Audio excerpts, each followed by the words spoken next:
Now with folks like BJ Penn and Ashton Kutcher posted my video on bobbing and weaving, I figured I'd use my new E-list celebrity status to teach you how to become impossibly hard to hit, and what the hell, we'll do it for free. Now this video is part 1 in a 4-part series of videos to teach you the bob and weave game. Now in this video we're going to cover some essential footwork details that will either make or break your ability to dodge punches or even be good at fighting in general. Video number 2 is going to cover some essential tips and tricks regarding the actual movement of your head. And I'm going to get you into counter punching so you can end the fight in case you don't feel like dodging anymore. Then the final videos are going to teach you how to make this stuff second nature, so you don't have to think about doing the moves and you don't have to assess the situation. It just happens and the moves flow from you like you've done them a million times. Now show me wax on, wax off.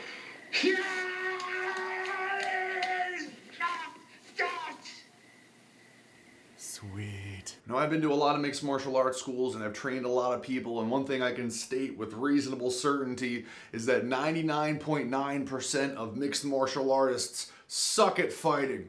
So that guy you know who always has the skulls and silly shit all over his crap out shirts, that guy blows. And after about a month of training, I guarantee you not only could you dodge every single one of his punches, you could knock his ass out as soon as you don't feel like dodging anymore. So, let's get started. Now, the reason why I'm being such a jerk to my fellow mixed martial artists right now is because so many of us just don't know how to move.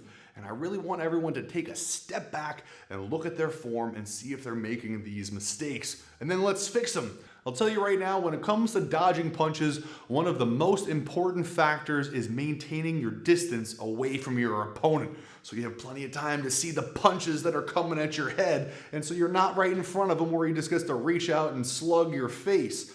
That involves moving your entire body away from the guy in multiple directions and being able to execute other movements like other slips, other punches if it's a real fight, while keeping your balance. Now there's so many examples when fighters just pronounce the death of their ability to move. The most common one that I see is when a fighter moves to throw a 1-2 combination and they move all of their weight onto their front leg. Well, guess what? If all your weight is on your front leg, you can't use this one any longer to push you around. You have half the legs involved in your movement.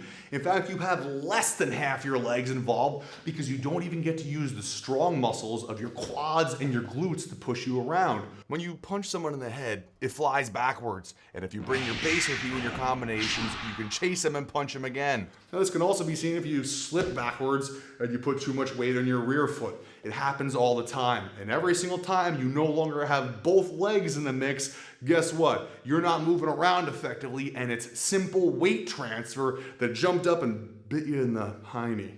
That's right. I'm bringing the word hiney back. Now the solution to this is actually a lot tougher to implement than it seems. The trick is to have an incredibly active replacement leg, or basically the leg that moves second. So if I step my left foot in front, my right leg is the replacement leg. If I'm moving backwards, this is my replacement leg.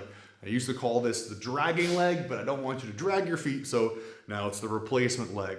Again, you want this leg to be ready and willing and eager to accept weight as you're moving forward, so not all of it is left on the responsibility of the left leg. Now, I've told people this, and I'll say, hey man, you gotta really push into your right foot in order to fix this, and then they'll still transfer all their weight to their left foot 100 times, and a lot of times they don't fix it until I make them do this little drill right here. What I'm gonna have you do is get in a stance and lean back a little bit onto your right foot, and now I want you to actively push into the ground and try to float your left leg. Now you have to make sure that your head remains between your legs. If you bring it to the back over your rear foot, that's cheating. And you won't actually be able to do it, but in trying to do it, you end up forcing your body and forcing your right foot to control your body weight. Shake that out for a quick second, and then do it again. Again, up on this toe, knee is bent, heel is up off the ground, and we're trying to float this leg. Okay, so again, shake it out, and now you want to step forward and try to find that level of activity as soon as you've moved. And now you end up locked into the ground. I'm not pitched forward. You end up with both of your legs ready to do whatever you want. And you know what? You never know what you might need to do. You never know what punch or kick or strike is coming at you. And you never know what opening might present itself. What you do know is that being in a balanced and athletic position leaves all of your options open to you. Now the second movement killing error that I see a whole lot of, I call overdraw or overdrag. Basically, your second step, instead of bringing you to a nice solid base, ends up being overdragged to a base that's not so nice and solid. So while it's better than transferring your weight to your front leg where you only have one leg, here you have two legs, but again, you're not in a position to use the strong muscles in your quads. Bent legs have the ability to straighten. Those are powerful muscles. Straight legs, all they have are ab and adductors and little hip muscles and crappy leverage at that, so your movement dies if you end up overdrawing. I'm gonna take that back. Your movement doesn't die if you overdraw, but you certainly can't change directions well. So if you happen to be moving backwards, guess what? You're gonna keep on moving backwards, and if there happens to be a curb back there or one of your opponent's friends curled up behind your knees, not much you can do about it. Now, the easiest way to fix this is to do thousands upon thousands of reps of basic stance movement. So, for example, you can go outside, find a road that's not very busy, and you're just gonna look down at your feet or just pay attention in your mind to your feet and say, I'm never gonna let them get any closer together than this. And then you widen and you tighten, widen, tighten, widen, tighten. Moving forward, boom, boom, boom, boom, boom. Or kind of slide with it a little bit. Now you might think to yourself, man, this is easy stuff. I'd rather just be punching mitts. No, no, no. So many damn fighters need to do thousands of minutes of this before they even catch up to their punching ability. If you don't have the ability to move in and hit your opponent and move around for the duration of 3 or 4 minutes, then what good are your damn punches? You'll never get close enough to hit somebody. Especially if you're tired and that guy is scampery. Now beyond that, if you move in one direction long enough, getting deep in your thighs in a good explosive position, you might find this drill to be a little bit more intense than expected. This will burn your legs out. This will hit muscles that you didn't even know could cause you such pain. And all the while you're doing this and you're building these little muscles, you're building rapid, effortless, mechanical movement. And that's the type of base that you need to have underneath you when punches are coming at your head.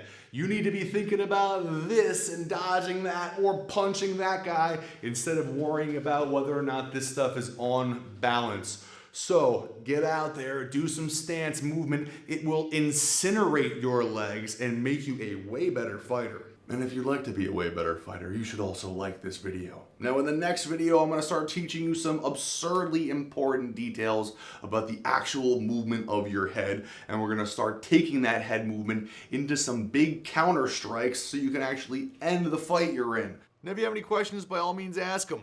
I love hearing from you maniacs. And if you're Ashton Kutcher, dude, you crashed my website with your social media power. I've been accidentally punked. And I will have my vengeance! As soon as I figure out your Facebook password. Guess we'll try the obvious ones first. Go with G.I. Jane? No? Striptease. No? Oh, Ghost! What? Ghost 69?